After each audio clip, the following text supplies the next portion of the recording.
mic. And I'm back. Hello. Good evening. Sometimes I'm asked to act as an expert on education. I know. And then people ask me questions like, Jordi, the reading comprehension skills of 15-year-olds in Flanders, they are not great. How could we improve them?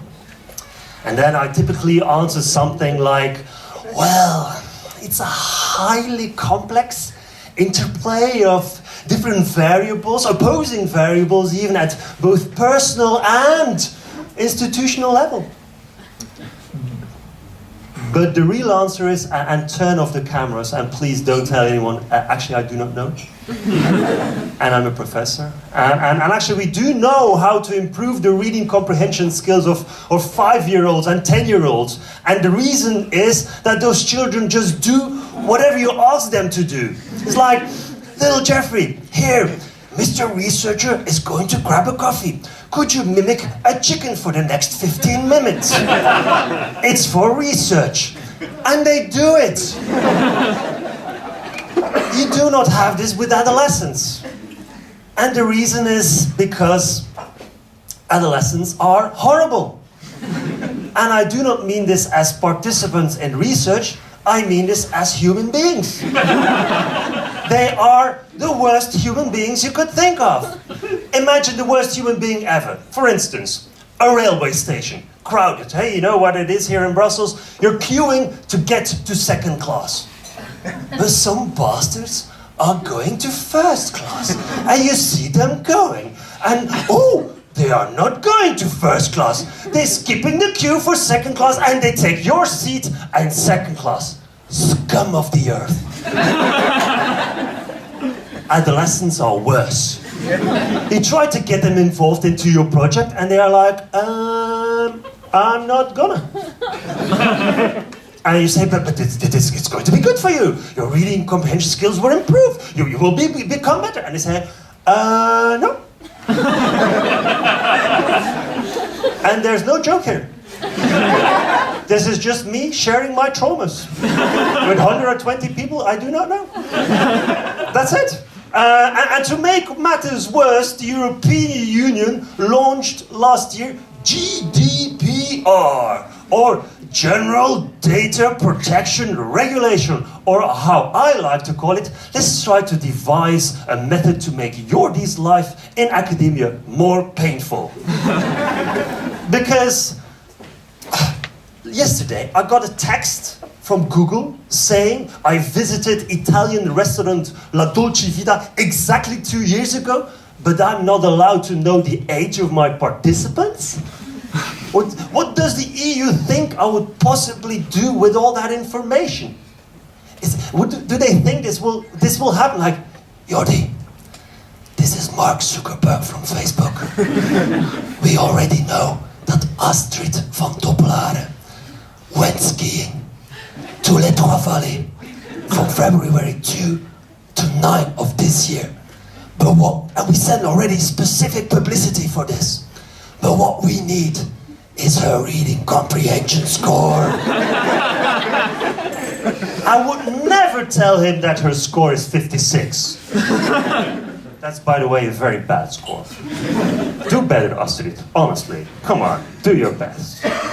And that's why I strongly believe that as a researcher, it helps that you were really bad with girls during puberty, or boys, or whatever turned you on. Because this really helps that you're already used to this continuous sensation of despair, rejection, and disappointment.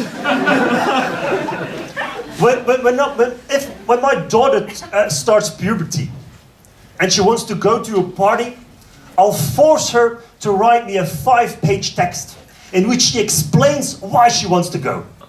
I'll read it and I'll say, no, you cannot go, but your brother can.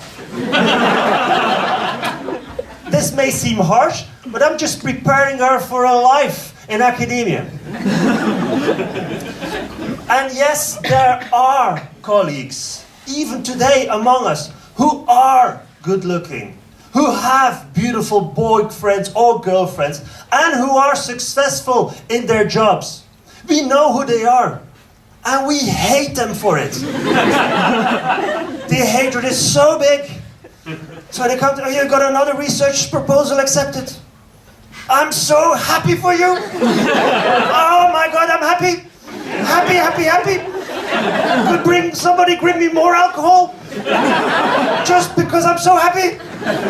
It's worse. It's awful. Now to rub salt in already my numerous wounds, apparently everybody has an opinion, strong opinions even, about language education. You do not get this with other research domains, do you?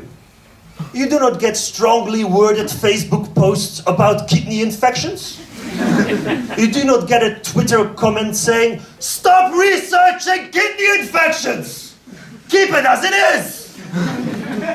I try to stay calm, although it's really hard.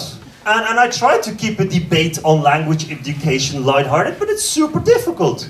Like 3 years ago, we organized a symposium on language education, and you got a typical debate between the two parties.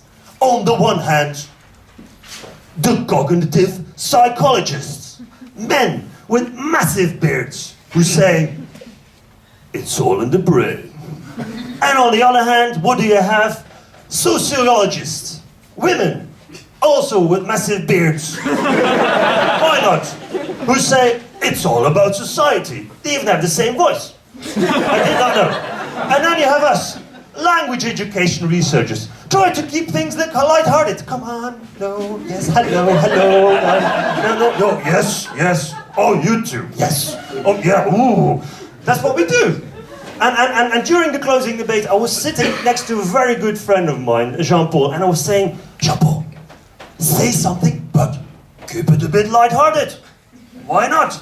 So when it was his turn to speak, he got up and said, well, my name is Jean-Paul, and I'm a member of the language department of the Belgian army. And language education is essential, because otherwise our boys misinterpret the orders, and they end up home in body bags.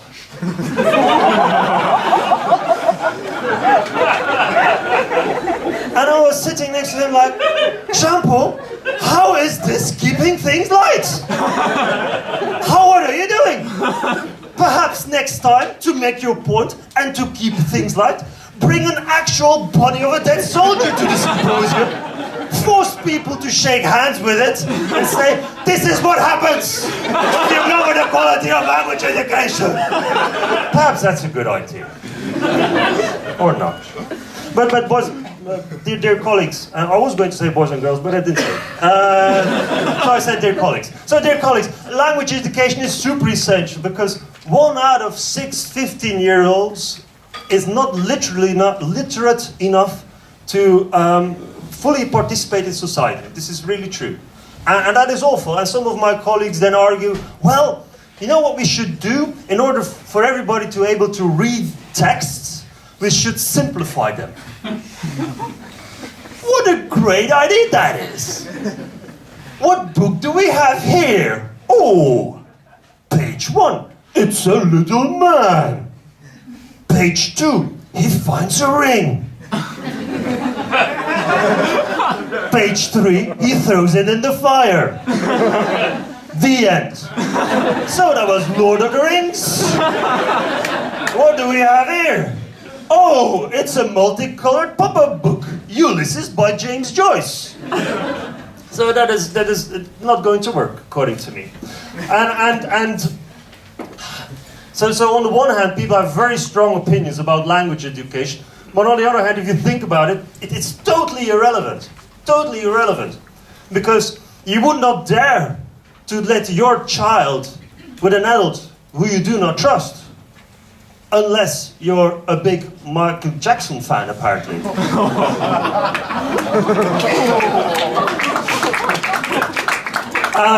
But we have no problems with letting adults who speak nonsense for weeks on end, and we let our children present with it.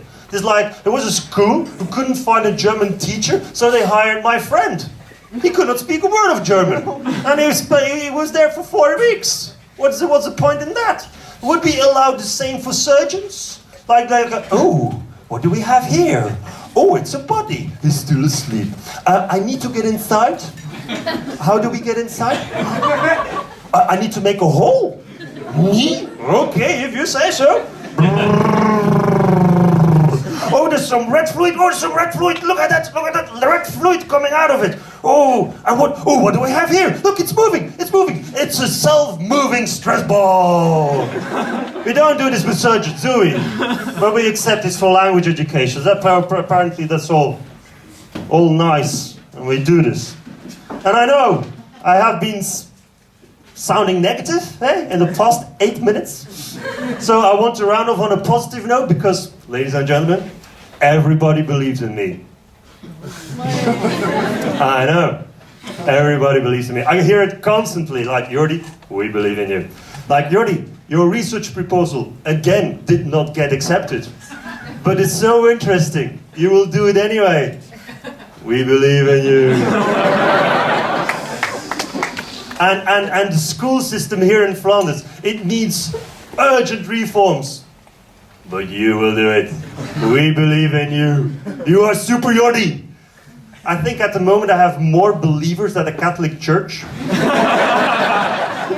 Any day now, Pope Francis will come to me and ask for advice just to boost believers. How do we do this, Jordi? I can't tell him. You don't even need any funding, apparently. But if the colleagues were here, of the FWA panel, that's the Research Foundation Flanders, if these people were here, I would politely ask them to please stop believing in me and just grant me the budget that I asked for in the last round. Ladies and gentlemen, I was Jordi. Many thanks.